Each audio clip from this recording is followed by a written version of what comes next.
빌어도 또 한다 이거예요. 그 말이 맞아. 지나고 보니까.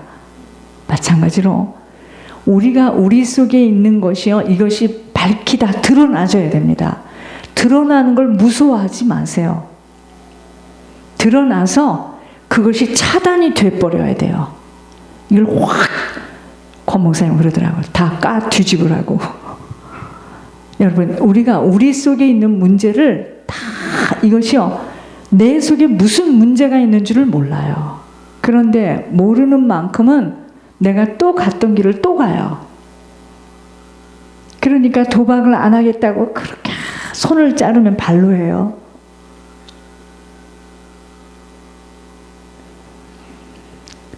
내게 있는 문제와 어떻게 싸울 것인가? 내게 있는 문제를 정확하게 규명할 수 있는 내 영적 눈이 열려야 돼요. 나는 왜 이러냐? 나는 정말 왜 이러는가? 내가 보통 심각한 사람이 아니구나. 내게 있는 문제가, 내게 있는 문제를 볼 수 있는 영적 눈이 열려야 돼요.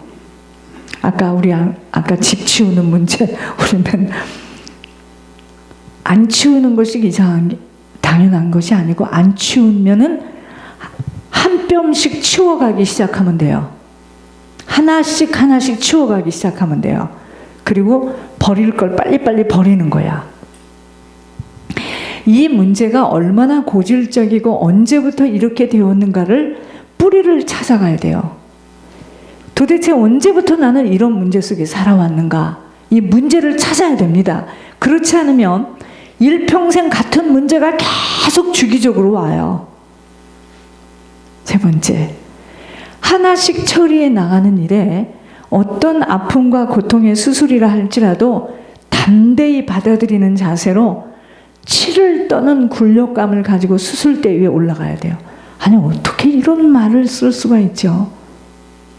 이게 성령이 쓰신 거예요. 네 번째, 나와 같은 자에게 답을 줄 수 있는 자로 완치되어 증인의 삶을 살아갈 수 있도록 내게 있는 그 문제가 잘려지고 회복의 새 살을 기다려야 합니다. 소원 가운데. 다섯 번째, 나의 문제를 핑계와 이유를 대게 된다면, 너 왜 그렇게 도박을 했냐? 너 왜 그래? 내가 안 하려고 했는데 다 이유가 있어요. 다 문제, 그 핑계가 있는데 그 핑계와 이유를 대게 된다면 절대로 수술 안 돼요. 수술도 안 되어지고 회복도 안 되어지고 이것이요, 후손에게 그대로 내려갑니다. 그런 말씀을 받았는데 오늘은 민수기를 보겠습니다. 민수기 27장이에요. 민수기 27장입니다.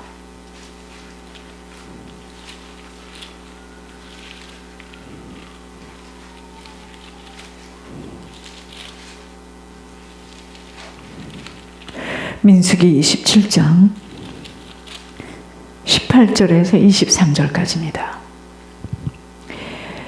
여호와께서 모세에게 이르시되 눈의 아들 여호수아는 그 안에 영이 머무는 자니 너는 데려다가 그에게 안수하고 그를 제사장 엘르아살과 온 회중 앞에 세우고 그들의 목전에서 그에게 위탁하여 내 종기를 그에게 돌려 이스라엘 자손의 온 회중을 그에게 복종하게 하라. 그는 제사장 엘르아살 앞에 설 것이요 엘르아살은 그를 위하여 우림의 판결로서 여호와 앞에 물을 것이며 그와 온 이스라엘 자손 곧 온 회중은 엘르아살의 말을 따라 나가며 들어올 것이니라. 모세가 여호와께서 자기에게 명령하신 대로 하여 여호수아를 데려다가 제사장 엘르아살과 온 회중 앞에 세우고 그에게 안수하여 위탁하되 여호와께서 모세에게 명령하신 대로 하였더라. 오늘은요, 제목이 그 안에 영이 머무는 자입니다. 그 안에 영이 머무는 자. 여러분, 지금까지 하나님이 쓰시려 하고 쓰셨던 사람들은 어떤 사람이냐면 하나님의 영이 머무는 사람입니다. 하나님의 영이 그의 속에서 머물고 있어요. 그런 사람을 하나님은 쓰십니다. 세상은요, 그 사람의 실력과 능력과 외모를 보지만 하나님은 그 사람의 중심 마음을 보십니다. 단 그 중심에 바로 여호와의 영이 있는 사람이어야 합니다. 영이 머무는 사람이라는 말은 하나님과 교통이 되어지며 그분과 깊은 교제가 있는 사람이라는 말입니다. 그런 사람을 하나님 쓰세요. 이 사람은요, 하나님을 우선시하는 사람입니다. 하나님 무서워할 줄 알아요. 세상의 방법을 구하기 전에 하나님께 여쭙는 사람, 그분의 뜻과 계획을 먼저 따르는 사람입니다. 하나님은 오늘도요, 모세를 시켜서 여호수아를 후계자로 세운 것처럼 오늘도 하나님은요, 영이 머무는 사람, 하나님과 교제하며 동행하는 사람을 지금 원하고 계십니다.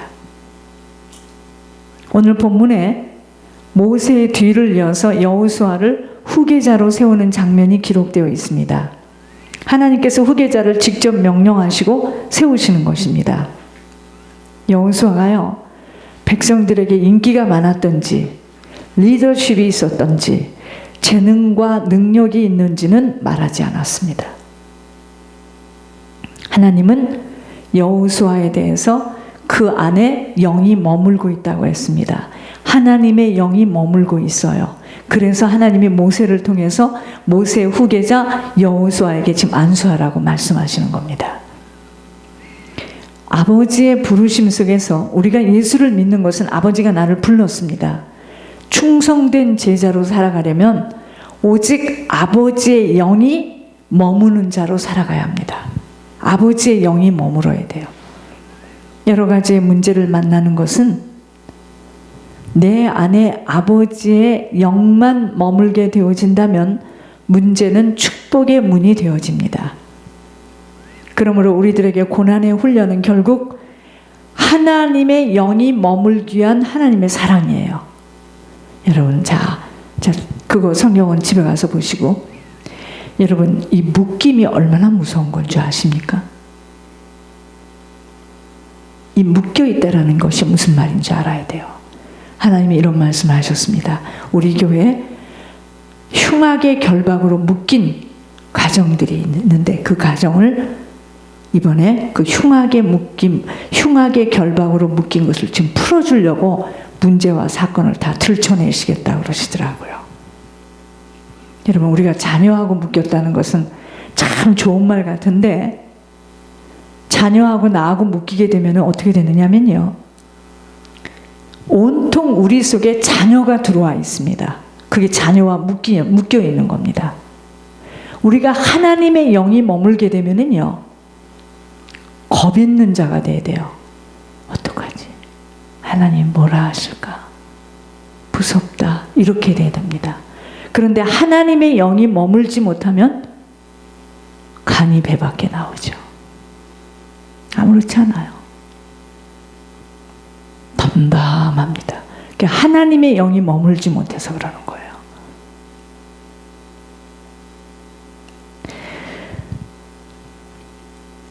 우리들에게 고난의 훈련은 결국 하나님의 영이 머물기 위한 하나님의 사랑입니다. 여러분, 카네기 홀 얘기 들었죠? 뉴욕에. 그 카네기가 누구죠? 미국의 강철 왕이에요. 그래서 어떤 사람들은 이름을 카네기라고 짓습니다. 왜냐하면 그 사람 성공했으니까. 자, 미국의 강철 왕 카네기가 후계자를 세울 때의 일을 제가 들은 적이 있어요. 자, 카네기는 얼마나 명석하고 얼마나 탁월해서 강철 왕이 됐겠습니까? 그런데 그 사람이요, 회사에 중역들이 많이 있는데도 아주 초등학교만 졸업한 아주 보잘것없고 작은 인물을 지명했습니다. 뭐 할 때? 자기의 그 후계자를 세울 때 그러니까 이제 유명해지려면 국민학교만 나와야 되겠구나. 그 소리가 아니고요. 그 고등학교만 나온 그 작은 자를 후계자로 세울 때 그 본인은 얼마나 예상이나 했겠습니까? 그 사람도 놀랬던 거예요. 그 사람이 처음에 어떻게 들어왔다고요? 책에서 보니까 청소부로 들어왔어요. 청소부로 들어왔는데 얼마나 이 사람이 성실한지 눈여겨보기 시작했습니다. 눈여겨보고 그 사람을 비서로 채택해요. 너무 사람이 성실하니까. 자, 이 사람이요, 카네기 비서가 되면서 어디든지 함께 가는 거예요. 비서니까. 근데 어느 날 이 사람이 중요한 일을 다 마치고 집에 가려고 보니까 그 사람이 안 가고 있어요.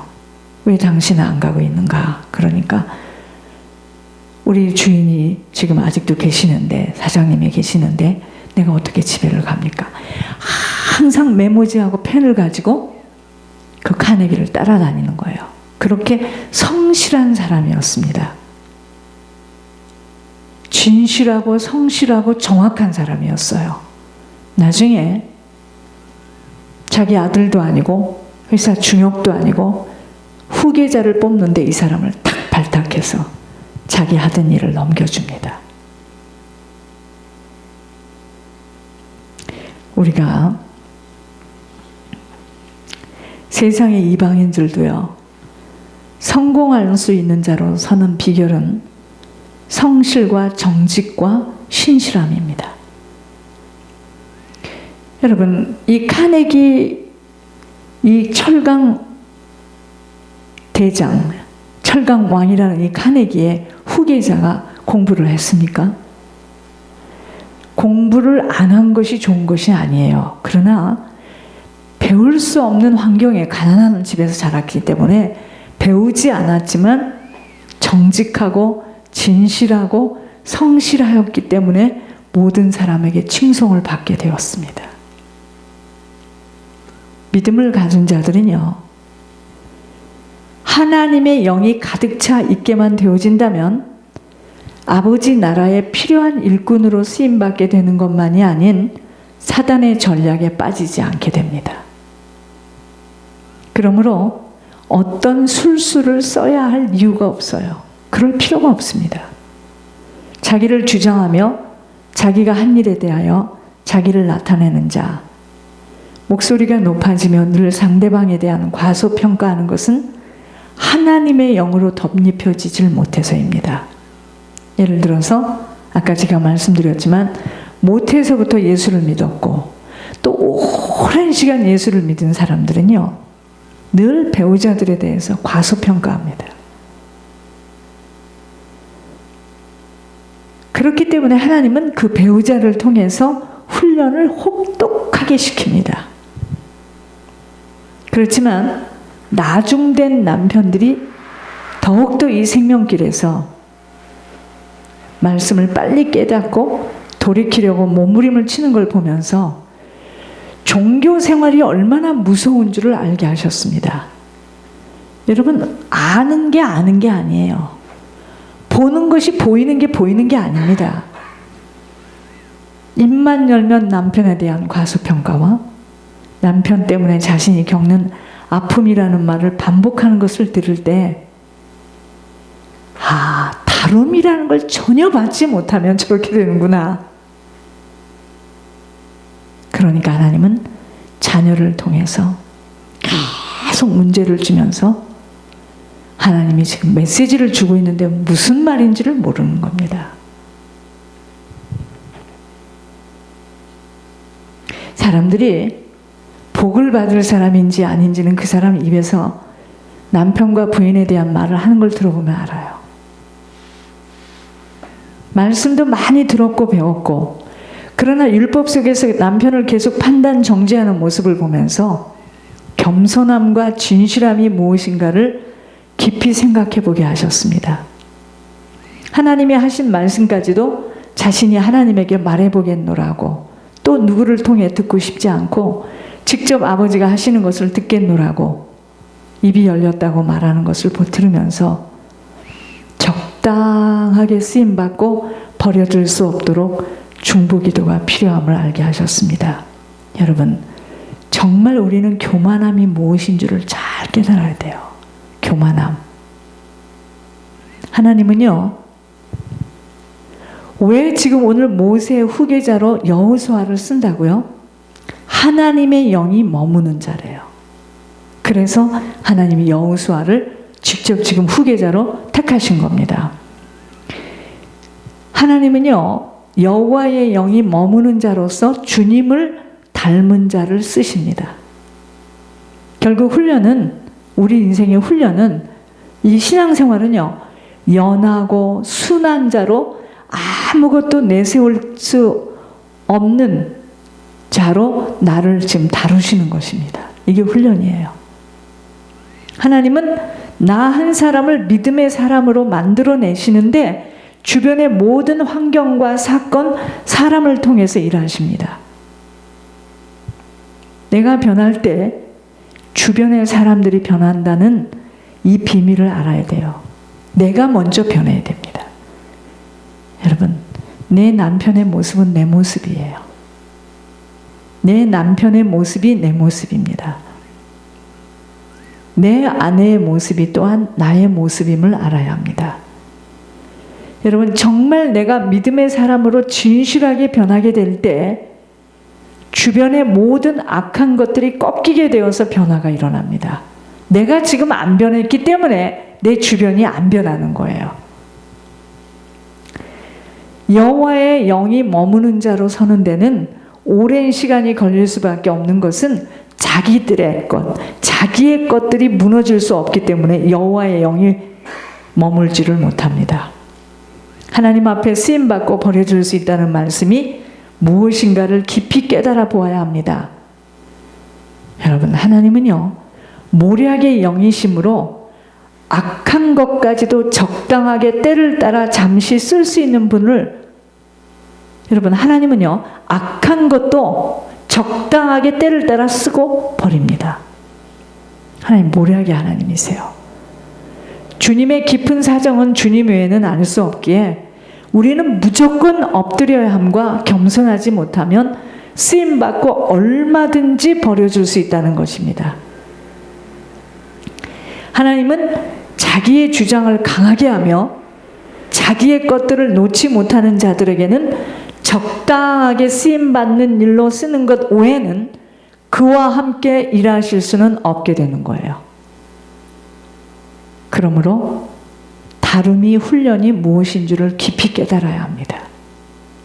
젊어서는 띠를 띠고 마음대로 다닌 자들, 이제 아버지에게 붙들린 후부터는 그 어느 것도 마음대로 말할 수도 행할 수도 없게 됨이 여호와의 영이 머물게 되어지면 자기를 주장할 수도 없고 자기의 뜻대로 아무것도 행할 수 없게 되기 때문입니다. 그러나 정말 자기의 목소리를 높이는 자들을 보면서 너무도 불쌍한 생각이 드는 것은 저렇게 예물을 올리면서도 아버지 앞에서, 사람 앞에서 자기의 주장이 나와짐에 안타까웠던 겁니다. 그러니까 사람들을 보면은요, 어떤 사람은 완전히 안면이 그냥 철판입니다. 부끄러운 것도 없고 감각도 없고. 여러분, 이게 지금 뭐냐면 나로 세워진 것이 무너지지 않아서입니다. 정말 끊임없이 다름을 받아야 하는 우리 모두입니다. 나를 다루시려고 내 주변의 사람들과 환경과 물질을 허락하신 것으로 감사해야 돼요. 다름받지 못한 자는 아무리 헌신을 하여도 잠시 쓰임받는 역할로 퇴장할 수밖에 없기에 정말 두려움과 떨림으로 이 길을 걸어가야 합니다. 여러분, 우리가 하나님을 우선시하게 될 때, 하나님이 먼저가 될 때요, 그 어떤 것도 자신을 주장할 수 없는 것만이 아닌 나를 굽히는 것에 기뻐 감사하게 되어집니다. 왠지 아세요? 사단의 전략을 알게 되어지면 절대로 나를 주장할 수 없어요. 하나님의 영이 머무는 자, 겸손하며 진실하고 그 누구에게도 공손한 자입니다. 정확성을 가지고 모든 사람들에게 희생, 헌신, 충성할 수 있는 자가 되어야 합니다. 어떤 이권이나 동기 없이 자기를 온전히 내어놓는 자가 되어져야 합니다. 여러분, 우리가 실력이 없고 재능이 없고 배움이 없고 머리가 모자라는 것은 아무런 문제가 되지 않아요. 왠지 아세요?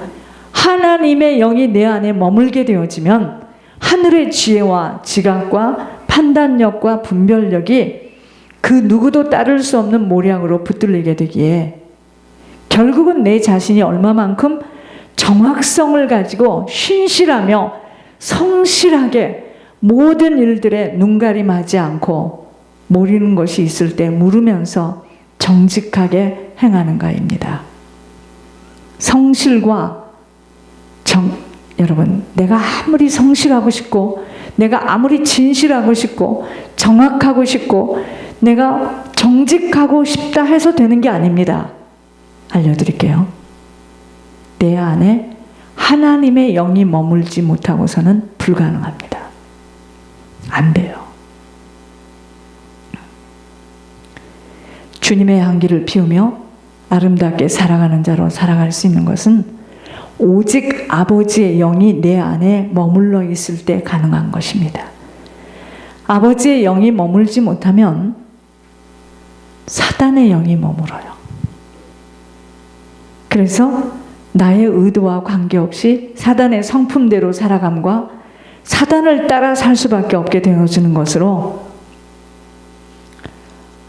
여러분, 내가 그렇게 하고 싶어서 그러는 게 아닙니다. 사단의 영이 내 안에 머물게 되어지면 나는 어찌할 수 없이 끌려와서 그런 행동을 할 수밖에 없습니다. 내 속의 쓰레기, 아버지와 맞지 않는 것들이 얼마만큼 발견되어지는가에 따라 아버지의 영이